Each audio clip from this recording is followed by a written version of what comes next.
Guillen legislation today. Let me start by thanking deeply the family of Vanessa Guillen, Roger and Gloria Guillen, and their daughters, Myra and Lupe, who have traveled all the way from Texas to be here for this introduction. Their strength and commitment to fight not just for Vanessa, but for every service member in this country who deserves a chance to serve in the military without fear of being sexually harassed or sexually assaulted from within, and who joins the military to serve their country and to fight the enemy outside of the military, not within. This particular piece of legislation is going to transform a tragedy into change. Not just ordinary change, but tectonic change. I want to thank my co-leads on this bill who are from both sides of the aisle who have joined me here this afternoon. Congress members Mullin, Garcia, Carter, Escobar, Olson, Cisneros, Balderson, Crow, and Hurd. And I thank Senator Hirano on the Senate side for introducing the companion bill there. We now have over 73 co-sponsors of this legislation. The family met with Speaker Pelosi this morning, and she has committed to bringing this legislation to the floor of the House.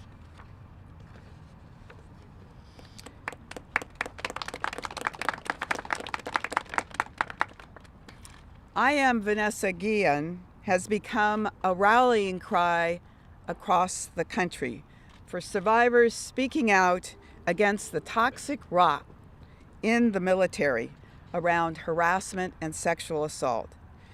Sexual assault and harassment that they've endured at the hands of their brothers and sisters in arms.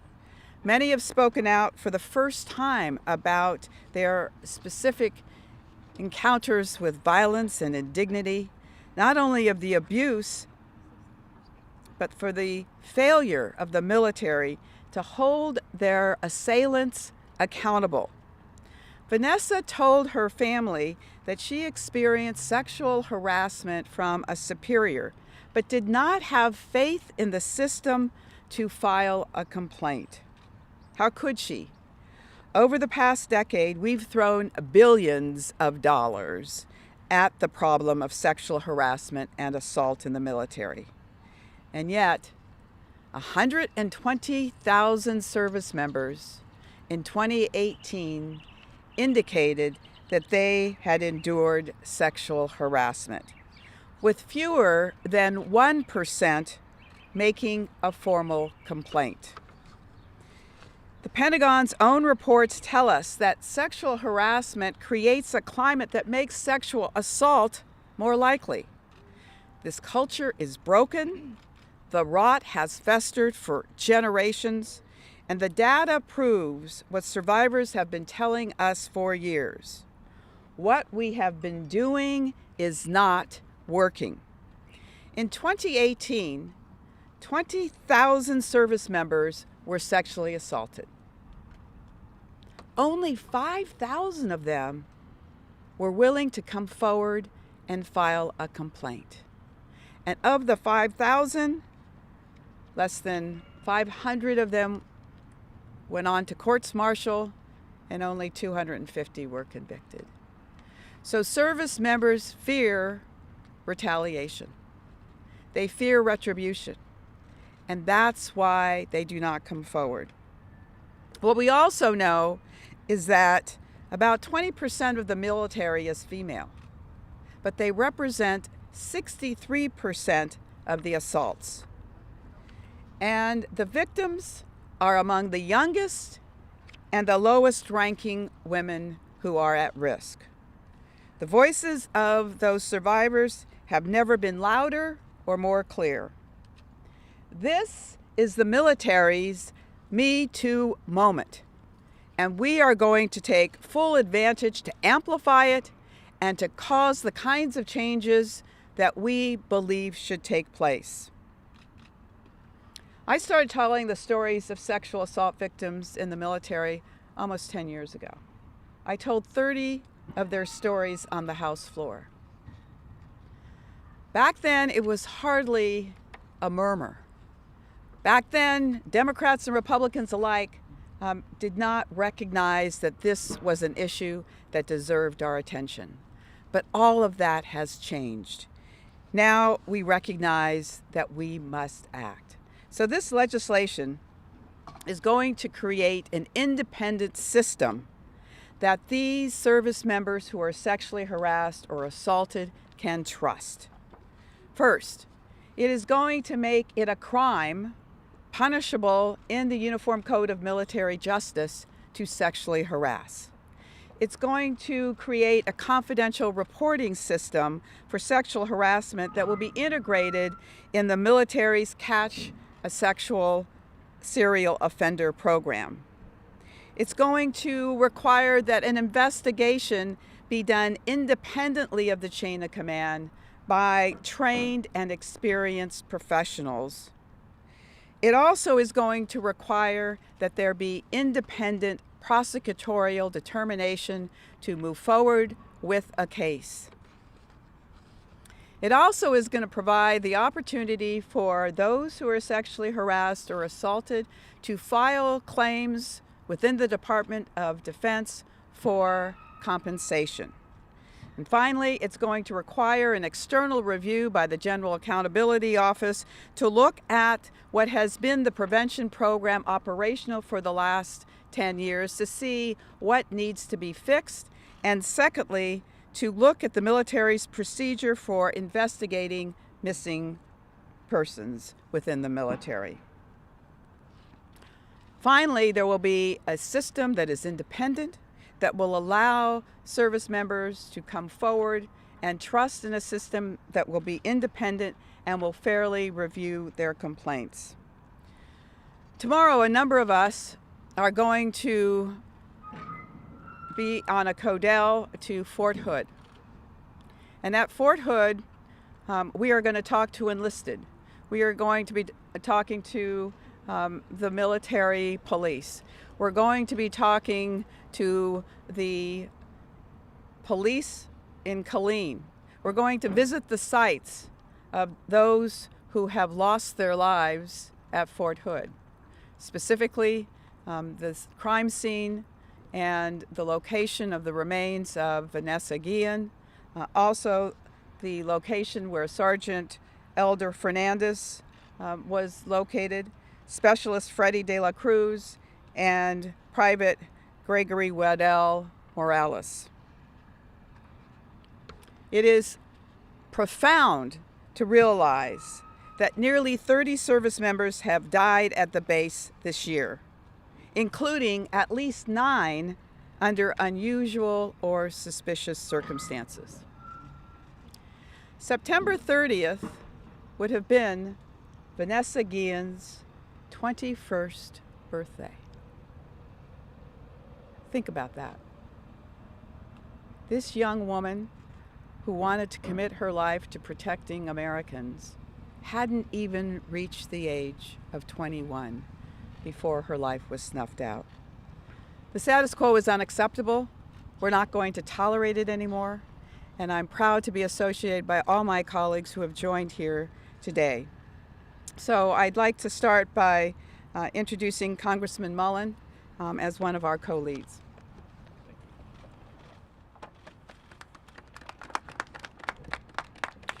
Thank you, and thank you everybody for being here. You know, we first started working with Natalie, who represents the Guillen family, actually a couple years ago on a separate case, Richard Stayskill.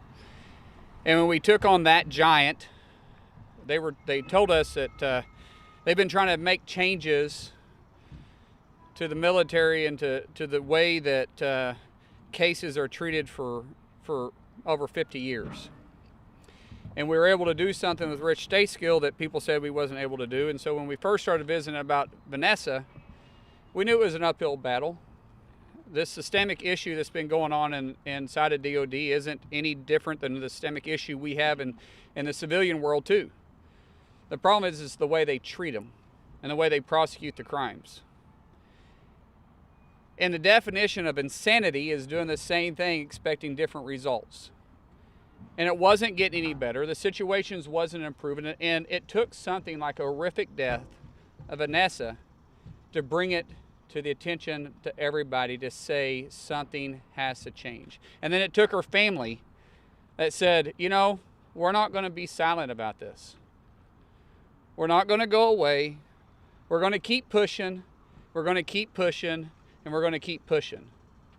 We're not going to allow Vanessa, the death that happened to Vanessa, to go in vain. So why she died a horrific death, and it's tragic to all of us. And visiting with the family, it breaks my heart. I mean, I'm a father of 6 kids, 3 girls and 3 boys. And I can't imagine having to be in her parents' shoes. But at least to understand that Vanessa was fighting for our country and doing what she thought was right by serving and protecting us all. If Vanessa and those that serve in uniform don't go and do their job well, then us in Congress, we can't even do our job, period. But in her death, she's going to serve her brothers and sisters in arms for years to come and protect those other men and women that may have didn't have a voice beforehand and now have a place to go. So while we move this out of the chain of command that sometimes has a tendency to protect their own, puts it where somebody that is trained in taking care of the situations, confidential reporting, and allowing it to be looked at as an independent case and seeing if they can catch individuals that could repeat this is vitally important.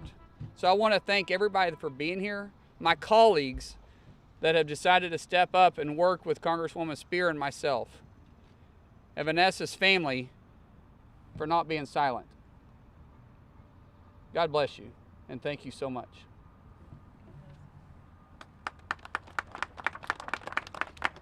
Thank you, Congressman Mullin. Now we will hear from Congresswoman Sylvia Garcia, who is the representative for many in the family of the Guillens and who has shown great leadership on this issue.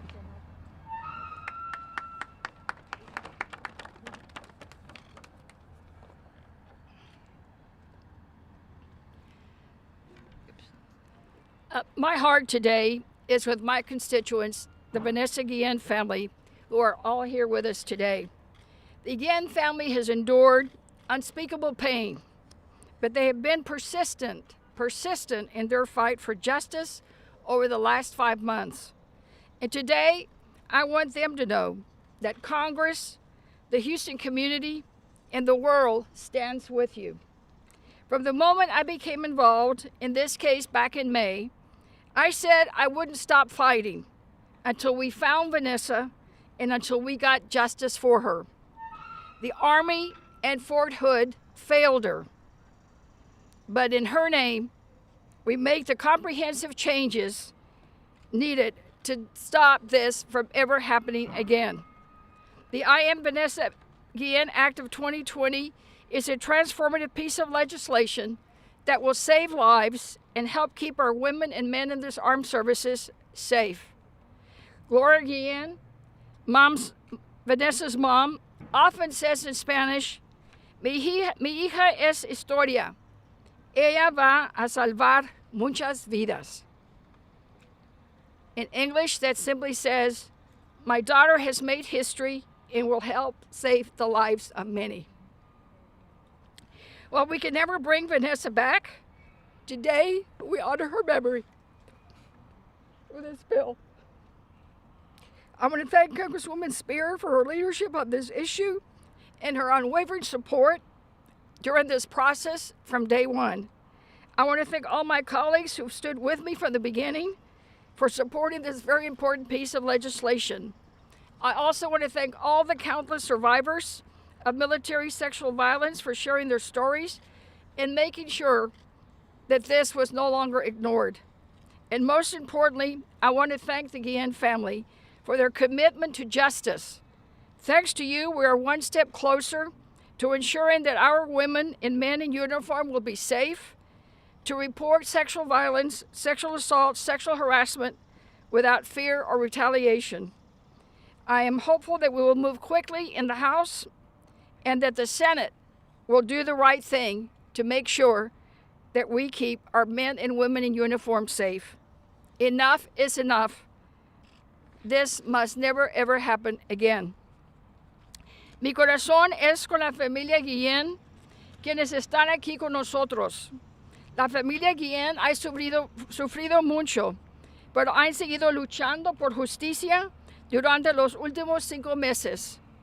Y yo quiero que sepan que el Congreso, la comunidad de Houston y todo el mundo está con ustedes. Desde mayo, cuando empecé a trabajar en este caso, siempre le dije que nunca dejaría de luchar por en contra de encontrar a Vanessa y obtener justicia para ella. El Army y Fort Hood les falló a Vanessa y a ustedes. Pero en su nombre haremos los cambios necesarios para que esto nunca pase de nuevo. La ley Yo Soy Vanessa Guillén de 2020 va a salvar vidas y va a mantener a nuestros soldados y soldadas seguros. Gloria Guillén, la mamá de Vanessa, siempre dice que mi hija es historia. Ella va a salvar muchas vidas. Hoy estamos haciendo historia. Aunque no podremos traer de regreso a Vanessa, hoy honoramos su memoria. Quiero darle las gracias a la congresista Speier por todo su apoyo. Quiero darles las gracias a todos mis colegas que están aquí con nosotros y también que estaban con nosotros del principio. Y sobre todo quiero darle las gracias a la familia Guillén. Gracias a ustedes estamos más cerca que nunca a que los soldados puedan reportar casos de acoso y abuso sexual sin tener miedo. Tengo fe que esta ley se pueda aprobar rápido en la Cámara y el que el Senado salga de acuerdo para que este proyecto sea ley para todos. Gracias por su tiempo. Thank you and God bless.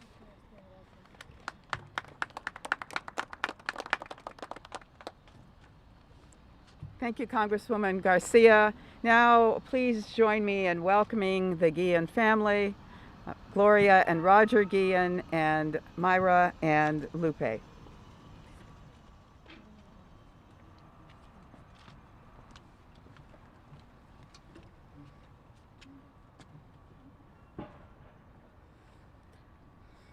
Hi everyone, and thank you for being here today. On behalf of my family and myself, and of course Vanessa, I want to thank everyone for taking their time and being here and honoring Vanessa.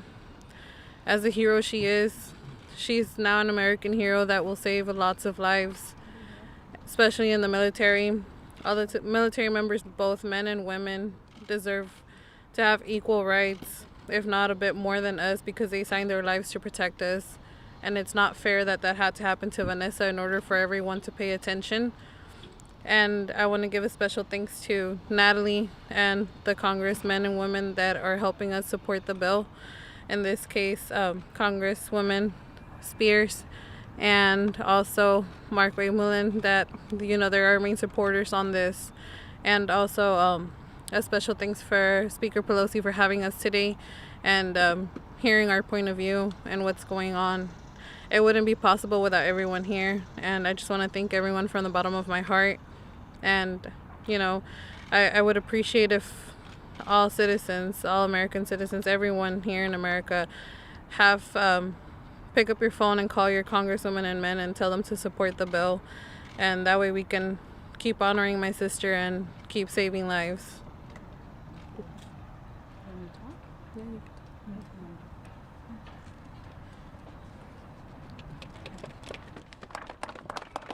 Thank you. Now we will hear from the attorney for the family, Natalie Kwan. Good afternoon, everyone.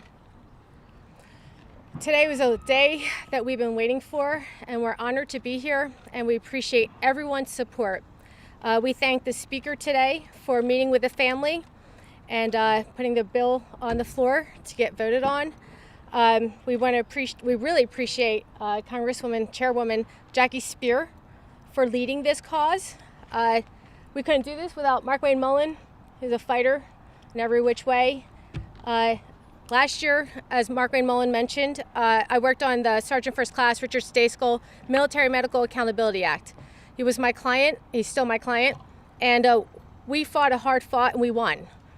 And this year, when I got retained by the Gein family in mid-June, 3 months later, we have a congressional investigation, we have a general down, and we have, more importantly, a bill that's getting voted on.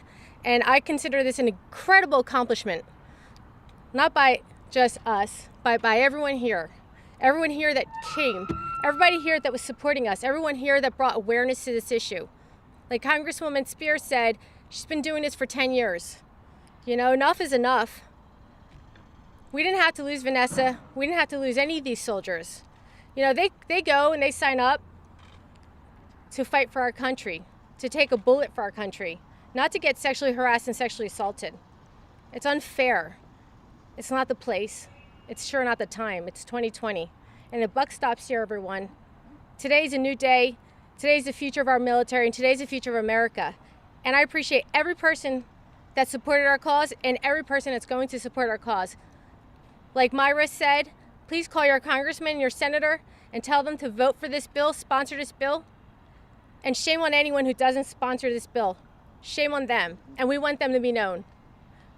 Because this bill protects our military, and we have a duty to them. They fight for us. It's time we fight for them.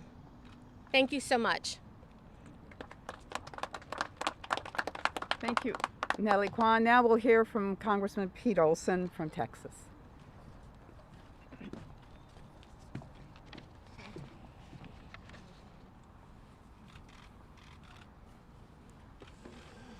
Good morning. My name is Congressman Pete Olson. I've been in Congress now for 12 years.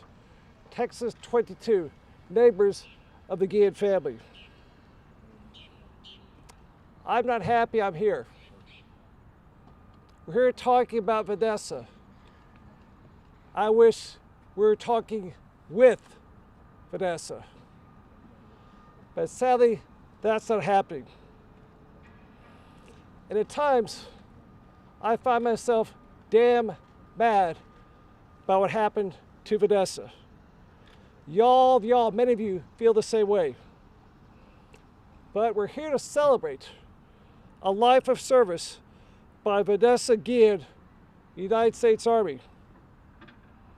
We know that she told her mom, Gloria, in February this year that she'd been harassed at Fort Hood. She also told Mom, I'm not making any waves. If I tell my story to someone in my chain of command, I may be ridiculed, laughed at, blamed for the harassment. She disappeared on April 22nd of this year. We found her body 2 months later, June 30th of the same year. As was mentioned by my colleagues, a fellow soldier took this young lady's life because she was trying to do the right thing. We all know too, the person who killed Vanessa was not put in jail, held for any time, not confined to his quarters. He had one single guard watch him without a weapon. He got away and killed himself before he could be brought to justice. Before I was in Congress, I served 9 years active duty in our Navy. I flew what's called the Papa 3 Orion, a submarine hunter, a crew of 12. My skipper told me as a leader in the military, you should follow the 3 P's. Praise your soldiers when they've done something good. Punish them responsibly when they've done something wrong, and protect them from harm physical, mental, and harassment. Fort Hood dropped the ball on all 3 Ps. They did not promote Vanessa. They made her feel like she couldn't come forward with her charges of being assaulted on Fort Hood. They sure as heck did not protect her. And this bill makes sure going forward there's never, ever, ever going to be another Vanessa Guillen again. We have the best military in the world, but they've got some problems. And Gloria, because of your daughter's life, today we commit to fix these problems forever, so there's never, ever again another Vanessa Guillen. Thank you. God bless you. Let's get this past this Congress. I'm saying, Houston, failure is not an option.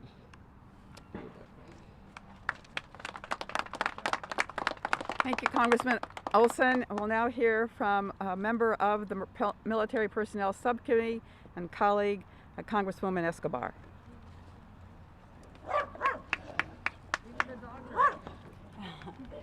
Good morning.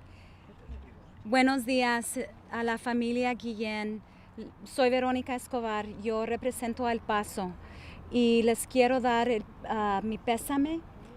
Como madre ni puedo imaginar el dolor, ni lo puedo imaginar.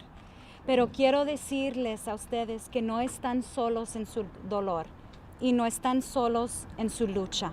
Y les quiero dar las gracias por todo lo que han hecho para elevar tantas voces. Estamos aquí por la lucha de ustedes. Gracias. I want to thank all of you all for being here. I want to thank my colleagues, most especially Congresswoman Jackie Speier, who has been a relentless voice against sexual harassment and sexual assault in the U.S. military. I want to thank my dear colleague Sylvia Garcia, who from the beginning has been a crucial and fierce voice for her constituents. And I want to thank our Republican colleagues for joining in this bipartisan effort. It is incredible that we are able to come together with a vital and critical piece of reform for all of the women and men who have been sexually harassed and assaulted in the U.S. military. As a member of the Military Personnel Subcommittee, I can tell you that I have heard countless stories from women and men who have suffered at the hands of abuse within the military. And those stories are stories that I cannot forget and will not forget until we create change. I'm going to be very, very brief because my colleagues have pretty much said it all. But it is so important that as we bring this bill to the floor, and with Speaker Pelosi's commitment to bringing it to the floor, which we are very, very grateful for, it is very important that we also elevate the voices of those who have suffered, like the Guillen family, but like countless others. Their stories are critically important, and they see this moment as a rare moment of opportunity to reform the U.S. military. And so please, as you write your stories, as you interview folks, let's uphold and give voice to those voices, so many of whom have felt for years and years like their cries for help have gone unheard. And one last thing I do want to say, and in my comments to the Guillen family, I thanked them for elevating those voices. Although this is an incredible tragedy, a tragedy that as a mother I cannot even begin to imagine, it is a tragedy that will help us create historic change. So I'm very grateful, especially to Vanessa's mom and her sisters, who have been relentless in their demands for justice. We absolutely stand with them today and going forward. Thank you so much. Thank you, Congresswoman Escobar.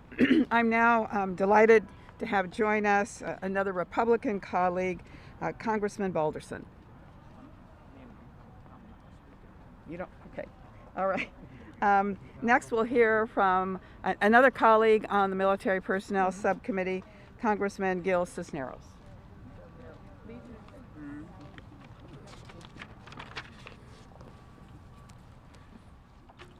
Good morning, everyone. I'm Congressman Gil Cisneros. I represent California's 39th Congressional District, and I want to thank my colleague Jackie Speier for her tireless leadership and advocacy on this issue. I want to thank the Guillon family for being here today, for their courage and for their calls for change. As a member of Congress, we need to do more than just listen. I stand here today with my Democratic and Republican colleagues because we understand that Congress has a responsibility to act. And not just for Specialist Vanessa Guillon, but also for the countless other service members who have been sexually assaulted and harassed. Our men and women in uniform put their lives on the line to defend our country. Right now, our military leadership has fallen short in defending them. The murder of Specialist Guillon has shined a spotlight on the issue in our armed services that's been around for a long time. And I sit on the House Armed Services Committee, also as a member of the Military Personnel Subcommittee. We keep getting told by military leadership that they're working on this issue. These problems and these proposals they've initiated to address the semantic injustice needs time. They need more time and more time to work out, but nothing ever gets done. While these proposals are a step in the right direction, how much longer can our service members wait for change? It's beyond time that we make changes in our laws that get to the root of this toxic culture. Lives have been lost, families have been devastated. We must ensure our service members and military families have the peace of mind that they'll be heard and treated with respect and dignity. It's why I've joined my Republican and Democratic colleagues in introducing I Am the Vanessa Guillon Act. This bipartisan bill increases transparency and accountability by providing support and resources for our survivors in sexual assault and sexual harassment, and implementing a much-needed up-to-date to the military's response to missing service members. My colleagues and I are reaching across the aisle to make real change so that those who serve can count on us to protect their safety. I am also a Navy veteran, and when you have these young sailors, Marines, airmen, and soldiers serving under you, you are responsible for every part of their life, and we need to start making sure that our military, our senior leadership is acting for it. So we need Congress to act. I'm happy to hear that the Speaker is going to bring this to the floor. It can't come soon enough, but I want to thank you all for being here. I want to thank the Guillon family for your activism in leading on this. And we cannot, Vanessa, let her be died in vain. We need to remember those that are also calling out for help, and we need to make sure they have the voice to do that. So thank you very much. Thank you, Congressman Cisneros. And finally, we're going to hear from Congressman Jason Crow, another member of the House Armed Services Committee.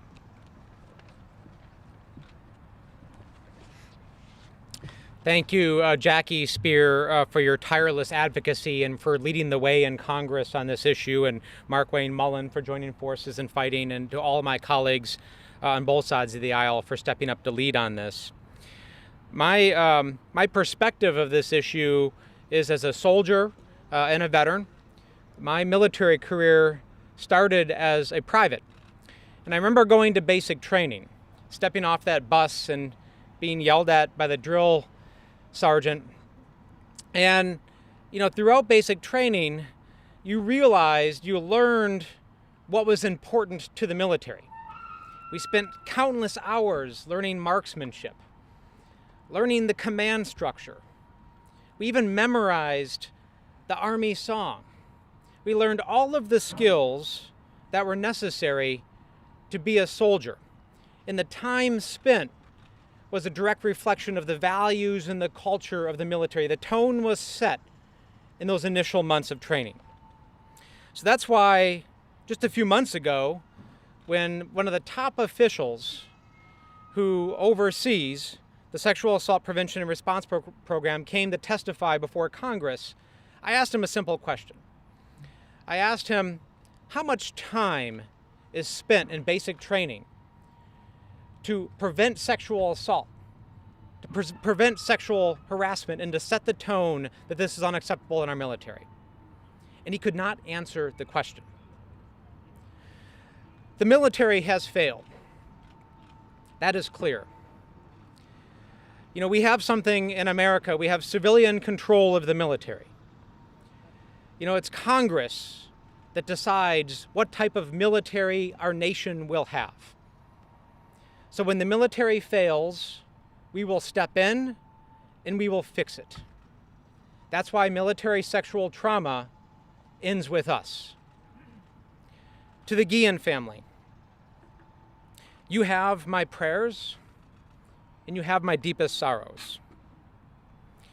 But fundamentally, we are all lawmakers and legislators. Our job is to pass laws, to make policy, and to protect our men and women in uniform. Our nation failed you. So we will move forward in your daughter's memory to fix it. Thank you.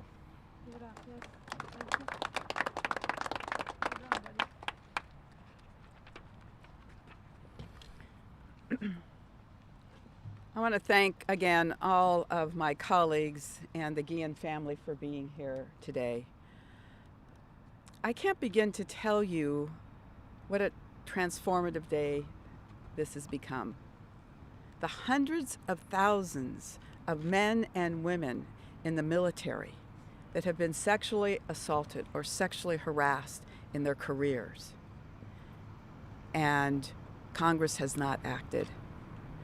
I want to give a special recognition to an organization that has been the voice for those men and women who have been abandoned. Its organization is called Protect Our Defenders. The president of that organization, Don Christensen, is here. Don Christensen, for most of his career, was an Air Force general counsel. He tried these cases. And as he retired, he realized that it wasn't working. So I say to the Guillen family, you have our promise that we are going to make sure that Vanessa's life has not been lost in vain. That you can proudly be reminded that her presence is going to be on every military base as it is transformed into an institution that protects our service members, men and women, who come to serve. They do not come to be assaulted and murdered by their colleagues. So God bless you. Thank you again for being here. Thank you all for joining us. We'll take a few questions. If you can stand the heat, yes. Hi, did you know when is this bill gonna be brought to the floor? Do you have any timeline? And also, do you have the support of Democrats and Republicans, your other colleagues? How are you sensing that? So I can tell you that the bill has now 73 co-sponsors, both Democrats and Republicans. We have a commitment from the Speaker of the House that the bill will come to the floor.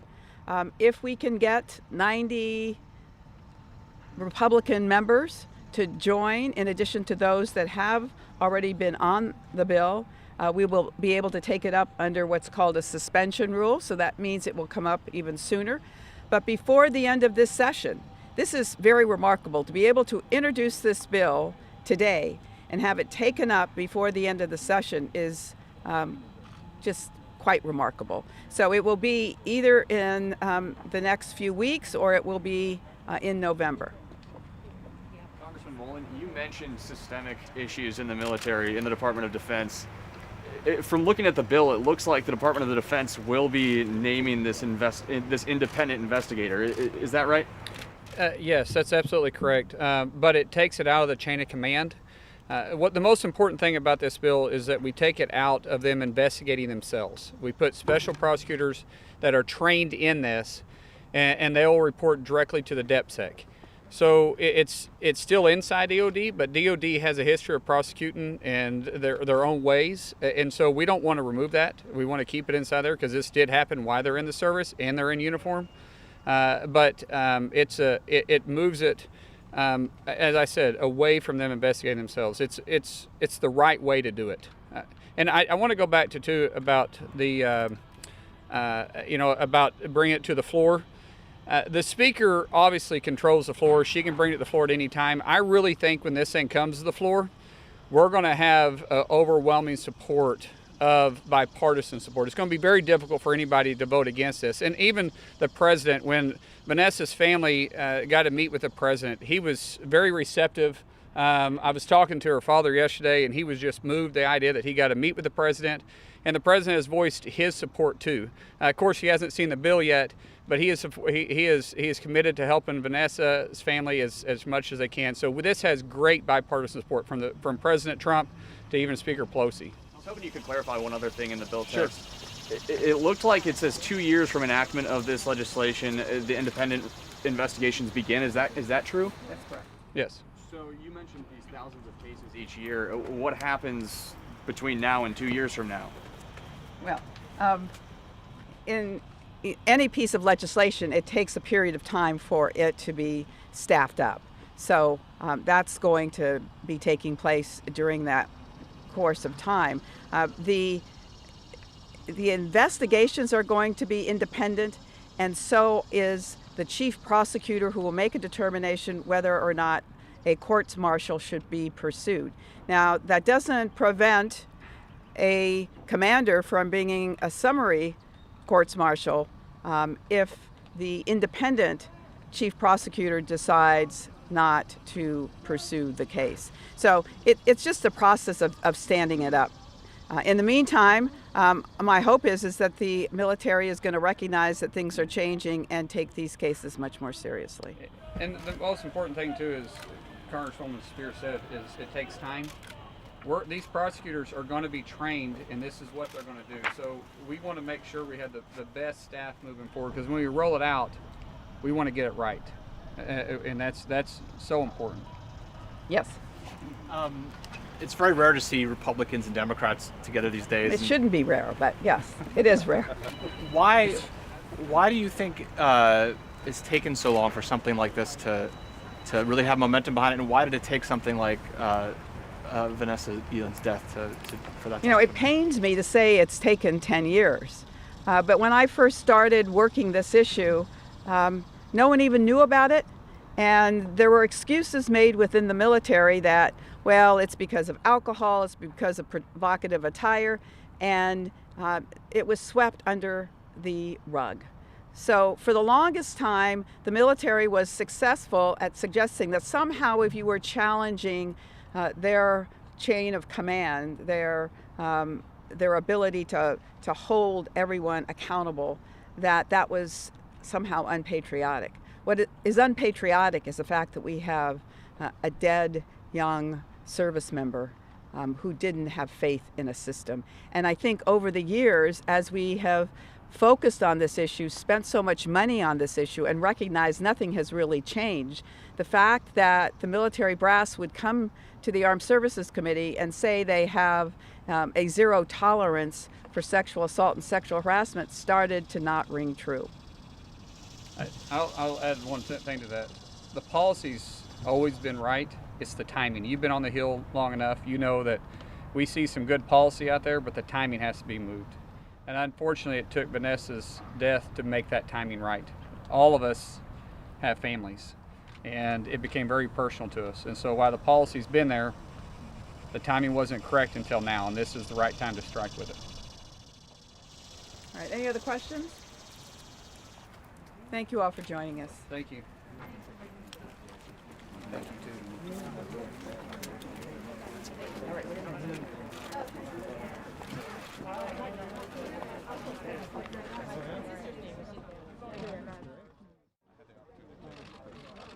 You did?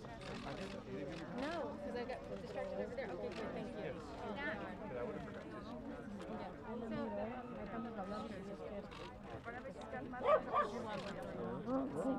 Oh, well, I mean...